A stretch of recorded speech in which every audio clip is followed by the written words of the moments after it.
بسم الله الرحمن الرحیم. السلام علیکم دوستانو. یو ورځ سلطان محمود غزنوي ته د ډیر کوشش باوجود خوب نه ورتلو، نو خپل غلامانو ته یې وویل چې لکه نن په کوم مظلوم باندې چا ظلم کړی، نو خپل غلامان یې ولیږل چې ښار کې وګرځي او وګوري که څوک فریادي وي او ضرورتمند وي ماته یې راولئ.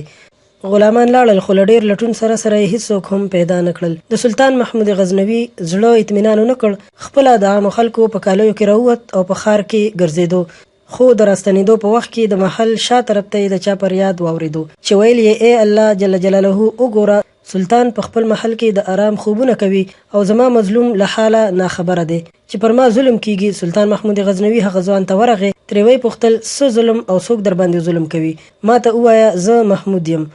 نو هغه ځوان ورته وویل چې ستا له محله یو ظالم هره شپه زما کور ته راځي او زما په میرمن ظلم او زیاتې کوي. نو سلطان محمود غزنوي ډیر په قهر شو او ځوان ته یې وویل اوس هغه چیرته دی؟ نو ځوان ورته وویل چې اوس خو به لاړ وي. سلطان ورته وویل چې دا ځل راغی نو ماته سمدلاسه احوال راکړه او خپل د محل ساتونکي چوکیدار ته یې وویل چې دغه ځوان که راغی سمدلاسه یې ماته راوله، اگر که زه پر مانځه هم ولاړم پروا مه کوه رای وله.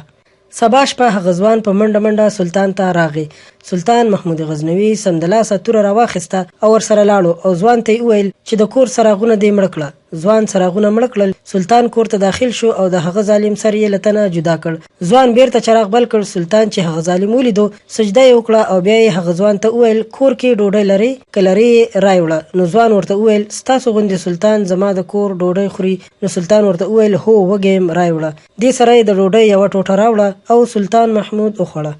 پس له دې بیا ځوان ترې سوال وکړ چې ای سلطانه، که د دغه خبرو په راز مې پوه کړې چې چراغونه دې ولې بند کړل، سجده دې ولې وکړه او بیا د ډوډۍ خوړل؟ نو سلطان محمود ورته وویل چې ما ویل زما په سلطنت کې د ظلم جرأت څوک نشي کولی پرته له دې چې زما له زامنو څوک نه وي، داسې نه چې زما کوم زوی وي او د قتلولو پر وخت د پلار مینه مې له انصاف کولو محروم نه کړي. ځکه مې تیاره کړه او پس له دې چې چراغ بل شو نو ومې لیدل چې ظالم زما زوی نه دی، نو الله جل جلاله ته مې د شکر سجده وکړله او دا چې تا ته مې د ډوډۍ وویل دا ځکه له کومې لحظې چې ستا د مظلومیت نه خبر شم قسم مې کړی و چې تر څو تا ته انصاف در نه کړم زه به ډوډۍ ونه خورم. نو له هغه وخته مې نه ډوډۍ خوړلې وه او نه مې هم اوبه څښلې وې. سبحان الله، داسې بادشاهان په اسلام کې تیر شوي چې ژوند یې زموږ لپاره د درس او نصیحت نه ډک دی. الله تعالی جل جلاله دې موږ ته هم د نیکۍ هدایت وکړي.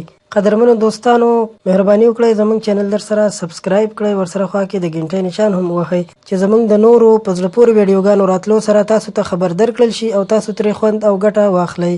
مهرباني وکړئ دا ویډیو زموږ د چینل له نور ملګرو سره هم شریکه کړئ. ډیره مننه.